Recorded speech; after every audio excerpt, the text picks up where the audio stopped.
Assalamualaikum warahmatullahi wabarakatuh.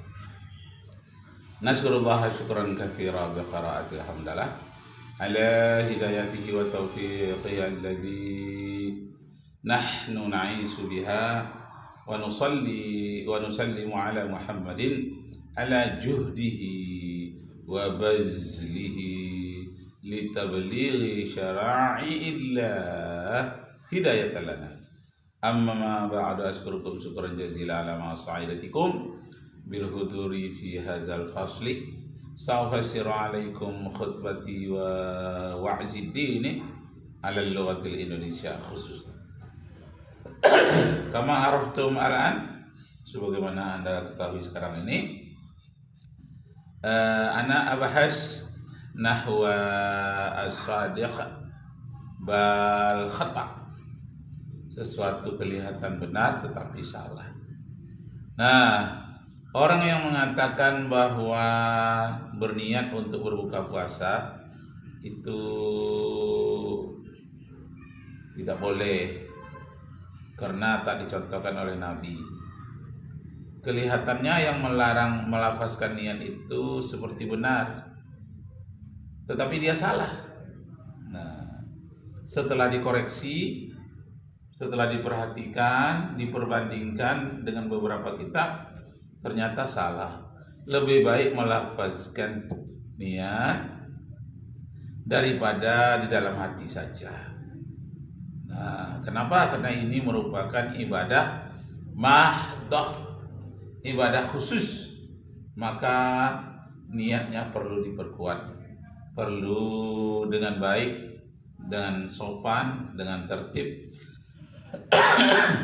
Manfaatnya litakid, untuk menguatkan niat, menghilangkan keraguan-raguan, dan melafazkan rasa syukur kepada Allah bahwa kita telah diberi kesempatan untuk berbuka puasa. Allahu Akbar. Pendapat ini, pendapat itu, pendapat ini, pendapat itu, katanya nggak boleh pakai pendapat. Ini menunjukkan bahwa kita beragama nggak bisa ya bypass langsung ke Al-Quran dan hadits. Artinya kita pasti melewati para ulama. Masya Allah, jelas. Kita simak dulu ya videonya seperti apa. Apakah melafalkan niat? Jawabannya tidak perlu, karena tidak pernah dicontohkan Nabi. Tidak ada Nabi melafalkan niat dalam hadis sahih, tidak ada dalam hadis dhaif, tidak ada dalam hadis palsu juga tidak ada. Ya, kita sepakat ya bahwa talaffuz bin niat atau mengucapkan lafaz nawaitu shauma ghadin secara lisan gitu, itu memang tidak wajib gitu ya teman-teman ya. Ini kita sepakat, mazhab Syafi'i sepakat itu. Karena talaffuz bin niat menurut mazhab Syafi'i bukan suatu kewajiban, bukan rukun dalam ibadah. Ya, sebaiknya kita lafazkanlah nawaitu shauma ghadin an adai fardhi syahri ramadhana hazihi sanati lillahi ta'ala. Nah, kalau di awal ditambah dengan kulluhu. Nawaitu shauma ghadin, nah itu di malam hari. Nawaitu shauma ghadin an adai fardhi syahri ramadhana kullihi. Aku akan mempuasakan Ramadan sekaliannya. Jadi untuk malam-malam berikutnya itu hanya menguatkan saja, karena sudah diawali pada sahur. Malam pertama itu sudah diniatkan, yang berikutnya hanya membantu dan menguatkan saja. Masya Allah, itulah yang lebih baik. Nah, begitu juga nanti berbukanya itu lebih baiklah dibacakan Allahumma laka sumtu wa bika amantu wa ala rizkika aftartu. Nah, ini kan menunjukkan rasa syukur. Jadi tunjukkan rasa syukur kita kepada Allah Subhanahu wa taala. Lebih baik kita lafazkan. Itu rasa syukurnya lebih mendalam. Allahu Akbar. Tapi itu hanya sekedar sunnah gitu ya teman-teman. Nah, yang jadi masalah ini kita dengar alasannya. Karena tidak ada dalam hadis sahih, tidak ada dalam hadis dhaif, bahkan tidak ada dalam hadis maudhu' sekalipun. Para sahabat tidak ada yang mengerjakan. Kan demikian ya, biasa alasan daripada kelompok Salafi Wahabi. Dan ini adalah kaidah yang cacat logika, di mana mereka memang sudah sangat populer memiliki satu kaidah, laukana khairan lasabaquna. Seandainya hal itu baik, maka mereka yang para sahabat, para ulama salaf akan terlebih dahulu mengerjakannya.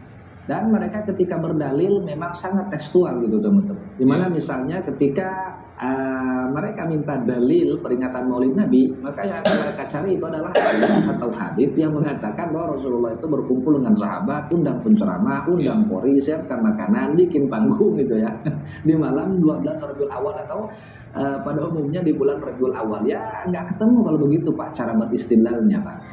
Ya. Ini menunjukkan bahwa memang kelompok Salafi Wahabi ini minim literasi dan juga mereka kayaknya gitu ya, kebanyakan walaupun nggak semua, kebanyakan mereka tidak belajar usul fikih gitu ya. Nah, masyaallah. Nah, kalau kita kaji usul fikih memang indah sekali akan menjawab perubahan zaman. Perubahan-perubahan zaman itu terjawab. Misalnya perubahan hukum. Taghayyurul hukmi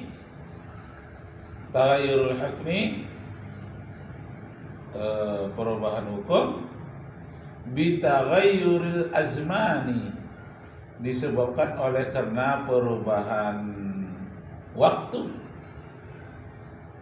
wal makan. Astagfirullah. Allahu Akbar. Lampunya padam. Baiklah, nanti kita sambung lagi Bapak Ibu Saudara sekalian. Semoga Allah Subhanahu wa taala meridai kita. Wassalamualaikum warahmatullahi wabarakatuh. Ini sudah hidup kembali. Nah, sudah hidup kembali. Jadi saya ulangi kembali. Taghayyurul hukmi bi taghayyuril azmani wal amkani. Terjadi perubahan hukum itu disebabkan oleh karena perubahan waktu dan perubahan tempat. Itulah sebabnya terjadi perubahan hukum pada Imam Syafi'i, adanya qaulul qadim dan qaulul jadid. Ketika qaulul qadim, beliau masih di Baghdad. Tetapi ketika beliau sudah sampai di Mesir, maka keluarlah namanya qaulul jadid, kata-kata yang baru atau fatwa baru beliau. Jadi perubahan fatwa, perubahan hukum itu disebabkan oleh karena perubahan waktu dan tempat.